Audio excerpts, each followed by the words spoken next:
Hey friends, Sarah K. Grace, psychic paramedic turned holistic first responder, here with another amazing client case from my actual medical intuitive and psychic surgery practice that I've had full time for the last 10 years.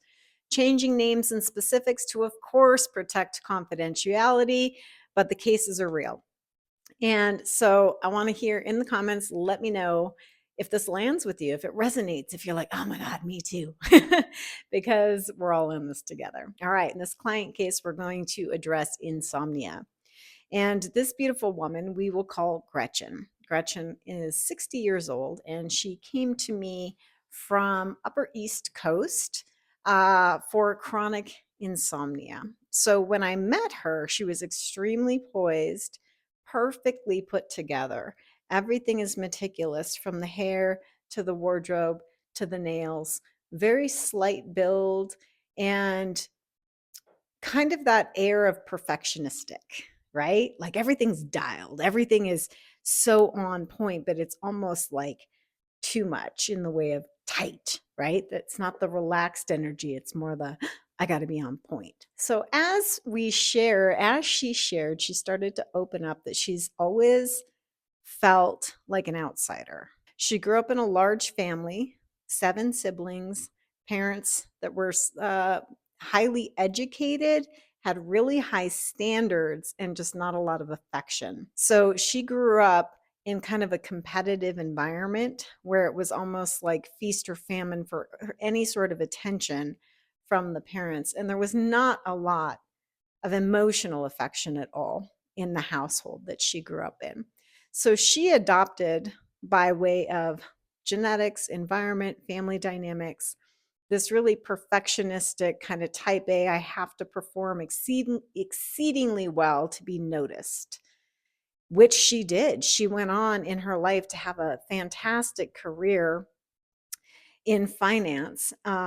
She did very, very well for herself. And she just relayed that, she's been dealing with chronic insomnia forever. And she's tried a lot of different medications. She's tried different meditations. She's tried all the things, but she just doesn't understand why, like why she still has this after all this time. So as she shared about her history, it was just fascinating to witness because on the outside everything is so perfectly put together, but on the inside energetically, what happens when we are holding on to this perfectionistic, like I need to be a certain way in order to be okay, I need to be perfect, I need to like show up the way my parents want me to, or I have to like try super hard to matter, right?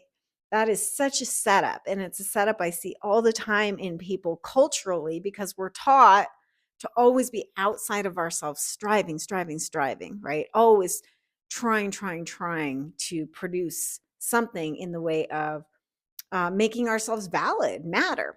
So she had done a lifetime of this and she had succeeded. She was wildly successful in career. But in terms of soul and really feeling connected to people, she had felt let down in relationships because she just didn't feel like she could get really close to anybody. It's like as soon as they started to get close to her, she said that she would kind of freak out and just shut it down. Okay. And that's indicative of that perfectionistic upbringing and subconscious programming around like putting up the wall, right? I'm going to perform and perform and perform so that I feel like I'm okay. And I'm going to continue to achieve so that hopefully I can eventually get my parents' recognition, which is always seemingly just out of reach, right? And that follows through into other types of relationships because she developed a wall. And so her physical form looked very put together, but the energetics, each of the chakra systems was super tight.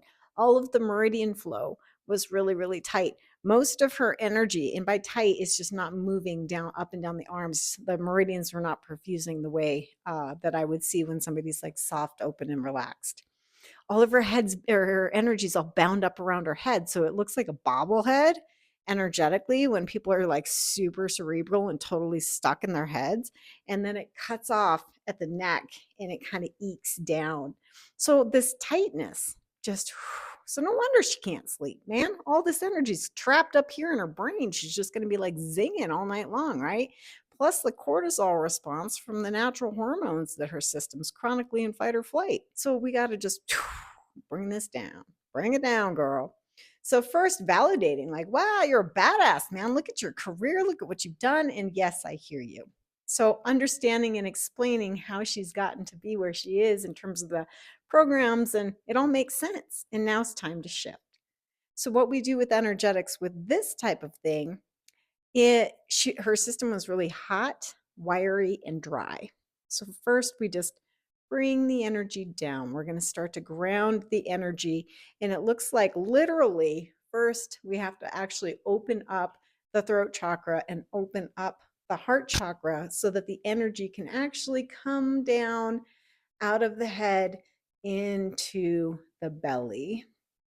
From there, it's really for a person like her all about moving very, very slowly so that her system feels safe to begin to let down control, soften, and ease into this new energetic shift.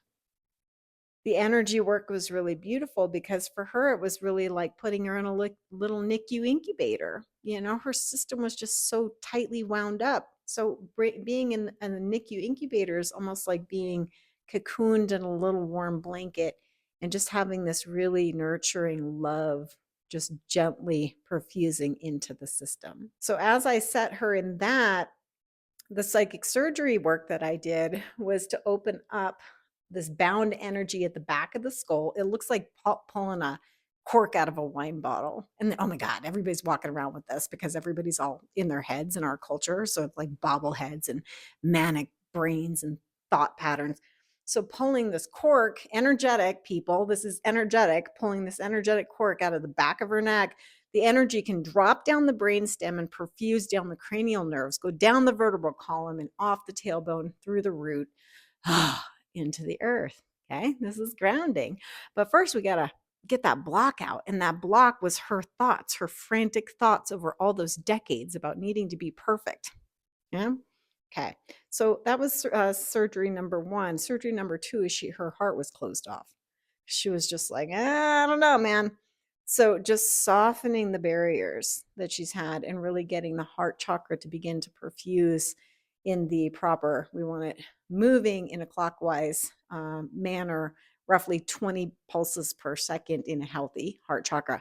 And I really am interested in front body and back body perfusion, making sure that everything is flowing front and backside. But for her, it was just like softening. She actually fell asleep during the session because she needed it. She was exhausted. She wakes up, she's all confused, like, oh my God, I can never sleep. This is incredible. And it's like, girl, it's all energy, like that subconscious recognition that she's safe, that she can let go of control. Okay. Surrender. So at the end of the session, she felt calmer. She was more in her body. She kind of just relaxed a little bit. And as she got back to me in the coming months, she let me know that she took the follow-up program tips for her acupuncture, anything that's going to calm the nervous system. Okay. Acupuncture, things like ashwagandha, things like magnesium, grounding, float tanks, like getting in the Epsom salts, anything really is going to soften and continue to open up the chakra system, the meridian system, as well as getting a handle on her control, right? So there's things like I recommended, like somatic trauma therapies, like EMDR or different types of programs, therapies like that, so that she could work with someone to actually learn long term how to let go of the resentment for never really receiving the love that she actually needed when she was young, and the recognition, and how she can do that for herself now. So she's on her way. She's an incredible person. It was wonderful to connect with her. Let me know your thoughts. All right. Lots of love. Mwah.